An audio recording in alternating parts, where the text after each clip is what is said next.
a postdoc at RITMO University of Oslo. Go ahead, Vinícius. Okay, thank you, Maya. Thank you, everyone.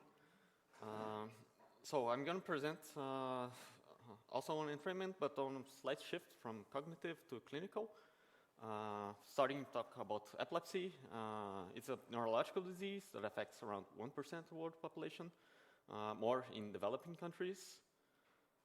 Its main hallmarks are epileptic seizures. And the main line of treatment are epileptic drugs, and they work in roughly 70% of the cases in which patients can lead relatively normal lives and when the seizures are controlled.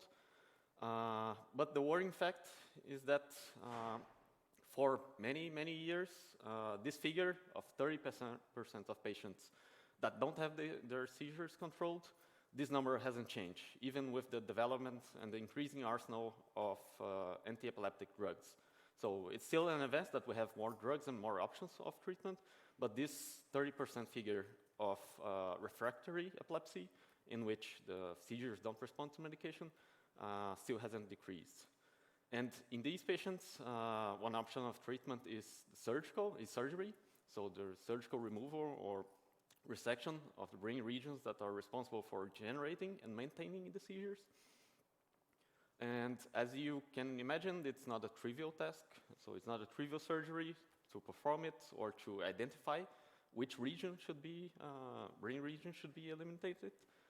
And the non-invasive tools, non-invasive brain imaging tools that we have today are many times insufficient. So EEG or PET scans or CT scans, MRI, they don't work in some cases. And in these cases, the one resort is to the invasive monitoring. So that is the surgery that is performed to place electrodes deep in the brain. So this can be either in the form of grids that are placed on the surface of the brain, as in ECOG or electrical corticography, or with electrodes that are placed deep within the brain that are, you can see, okay. So this is one example of such electrode that it has contacts along its length. So each one of these contacts is a point that measures electrical activity that's related to neuronal activity in the neighborhood. And based on some prior hypotheses or where the seizures are originating from, there's a planning of, okay, how many electrodes and where are they going to be placed. And the patients stay from 1 to up to 3 weeks, depending on the case and the hospital, with 24/7 monitoring, where their behavior, their brain activity is monitored, and in the neighborings, so for capturing abnormal activity before, during, and after seizures, so that the clinical team can pinpoint what's the course of action, which brain region should or should not be resected or removed. And this is, we believe there's room for improving this. So this is not an easy task for the patient, for the clinical team. So this involves a long monitoring. Many times it involves sleep deprivation of the patients.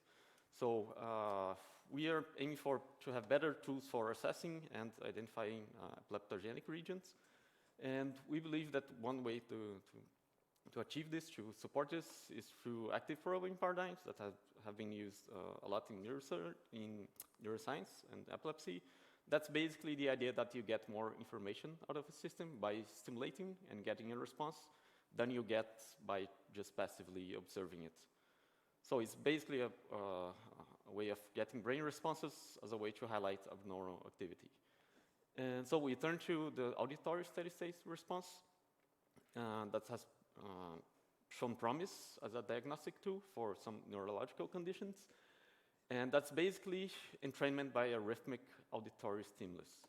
And this rhythmic stimulus can be in the form of sequence of clicks, of amplitude modulated tones, or tone pulses that are presented basically in a rhythmic way. And this entrains neuronal activity in the brain throughout the auditory pathway and maybe sometimes secondary brain structures, also in a rhythmic way. So it's a really useful way of tagging or of inserting an oscillation in the signal in the brain, and this makes it easier to analyze what type of brain activity that we want. So this is as opposed to what many of you are also used to, that of auditory evoked potential, of transient auditory evoked potentials, in which stimuli are given, and there's an evoked potential, and as soon as you wait for the transient or the evoked potential to die, to take its course, and then you present it again. So this kind of steady state response is a continuous and rhythmic stimuli, just to be clear. And this has shown promise as a diagnostic tool for schizophrenia, for bipolar disorder, for dyslexia, in which patients have impaired or abnormal responses. Also Andrade syndrome, a very serious form of epilepsy. And also in epilepsy, a 2019 study showed that normally we have this asymmetry of response of monoaural stimulation. That is, if I stimulate with a sound on the right side, on the right here, I get a bigger response on the left hemisphere. And the same if I present a response only to the left side, I have this bigger response on the right side. However, with patients that have a left epileptic focus, that is, the seizures are originating from the left hemisphere, when they presented this stimuli on the right, the responses didn't have this asymmetry. And the same happened on the patients with the right ectogenic focus. And that's not due to increase on one side, but to the decrease in the contralateral side. On the other hand, we had work from my previous group that showed on a very, very different setting, a very different model, that this rat strain, a genetic rat strain of Wistar audiogenic rats, showed increased responses to the ACSR. So they were hypersynchronous and hyperexcitable. And also we have this example of Dravet syndrome that has, the patients have impaired responses. So we wanted to evaluate the hypotheses that we would find abnormal ASSRs related to seizures onset zone or the epileptogenic brain regions. And this could be either in the form of enhanced ASSRs due to those epileptogenic neuronal circuits being prone to entrainment, or we could have reduced responses due to dysfunctional central auditory processing. Or we could, another hypothesis, of course, is that there's no change, or it's hard to evaluate what's an abnormal ASSR. And a secondary objective went to assess the distribution of the ASSR beyond primary auditory cortex. So the methods are quite, the task itself is very simple. It's a very passive task. We elicit the ASSR with AM sounds, with 2 modulation rates, with a white noise carrier. We just ask the patients to rest with their eyes closed and play the task. And we quantify the SSR by the phase locking value between the stimulus and the response. And we assign for each contact whether it's a seizure onset zone contact based on clinical criteria, and we assign it to a brain region according to a parcellation algorithm. This is one example of signals from one electrode. So we have in blue the signals. And another thing that's important is to bipolarize the signal if you really want to see where the signal is originating from. So this is one example. So in blue, we have these 2 signals of neighboring contacts, and we have this big oscillation. However, if we want to see if the signal is really originating from that region, we just subtract these neighboring signals, and we see that this oscillation vanishes. But this doesn't happen for all kinds of activity. So this is, I think this is an easier way of visualizing it, of how this response looks like. This is a time frequency representation. So, oh, sorry, you don't see the... So this axis is time, this axis is frequency, and here we have the different trials, either with 40 or 80 hertz modulation, and we can see a very clear response. This is a bipolarized signal, a very clear response on the modulating rate that we're given. Again, either at 40 or 80, and we have some harmonics also for both cases. So this is the first main results, that on this axis we have the different brain regions according to parcellation algorithm, and this is 40 hertz SSR. And in orange, so the orange dots mean that it's a seizure onset zone. And this, we have only a handful, only a few contacts that response, so this is not looking as expected. These are the only ones that would be in line with the first hypothesis of a really abnormal activity that will be in a region that doesn't display the SSR normally, and this one, that's a seizure onset, it has a huge response. However, on a closer inspection, on these specific two contacts, they are not, there was a wrong parcellation by the algorithm, so they are actually in here. There should be a transverse temporal gyrus. So this is primary auditory cortex. It should have a high response. It's still the highest response that we have, but on this case, I think we still can't claim that if it's an abnormal response or not.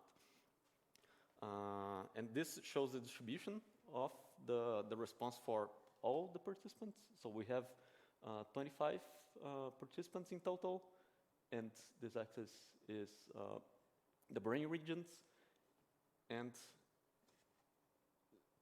the percentage of the contacts in each region that shows the significant SSR. So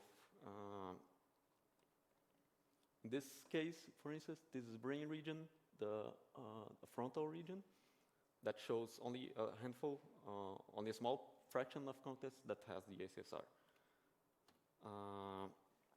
So the bottom line of this is that we have greater response, greater share of responses. These are first, I'm going to show first the monopolar and then bipolar primarily temporal in hippocampus, insula, putamen, and thalamus.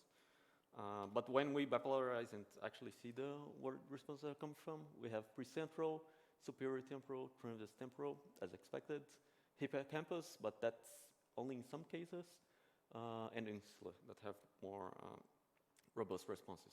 And another final result is that comparing 80 and 40 hertz SSRs, there's a tendency of having an increased 40 hertz, and that's expected for especially cortical structures. However, in insula and transverse temporal gyrus, we didn't find this, so we're still not sure what to make of this result.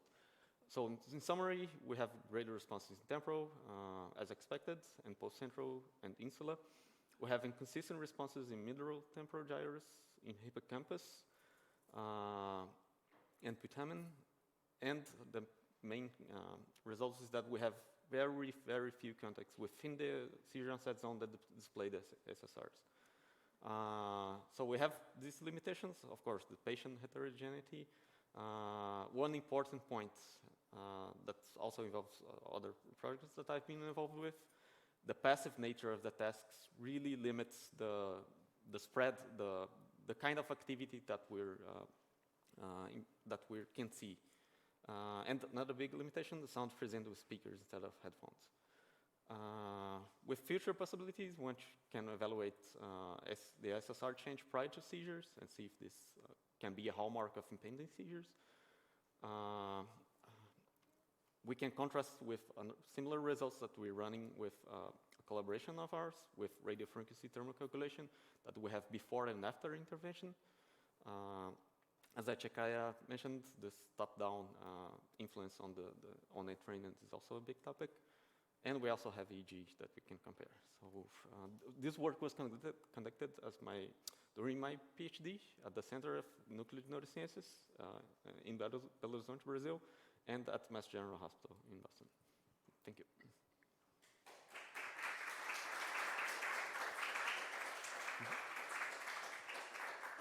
Thank you, Vinícius. Very interesting talk about the also clinical relevance of neuroentrainment. So are there any questions in the audience? Thanks, that's really interesting. I just wondered whether you've thought about venturing away from the 40 hertz stimulation frequency, because primary auditory cortex loves 40 hertz, but as we move away, at least in the auditory system, as we move outside of primary auditory cortex, the brain regions tend to resonate, so to say, at different frequencies, often slower frequencies. So I wonder whether you've thought about mapping more thoroughly by varying the stimulation frequency as well. Yes, this is something that I think I regret not doing earlier. The rationale for choosing the 40 hertz was the first that's a higher frequency, so it's more salient. But on the other hand, it's also salient because it's of the roughness of the sounds. So yes, I would. If I would do this today, I would make shorter, for sure, shorter trials, and pick more frequencies. Yes. Thank you. Excellent question. I saw there was one in the back. Thanks. That's very interesting. Do you plan to continue doing this work? Do you have access to patients? I'm still not sure. So Okay. we have this at the. So this data is from Mass General Hospital.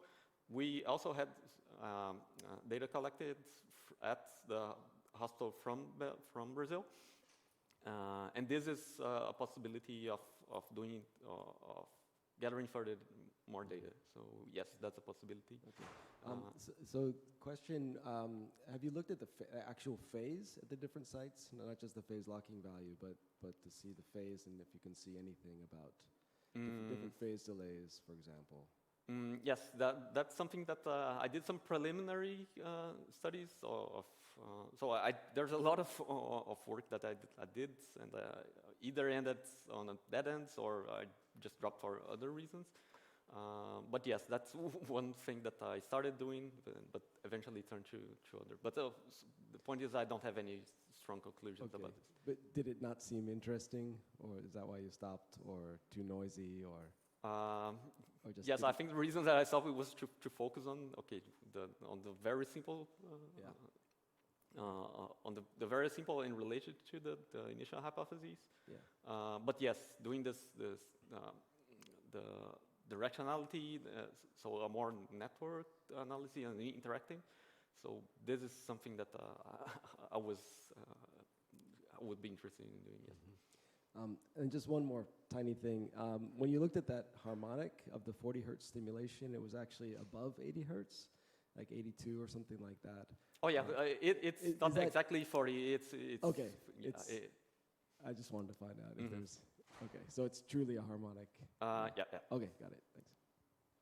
Thank you, and thank you, Vinícius. We need to thank you. continue with the next talk. An applause for Vinícius.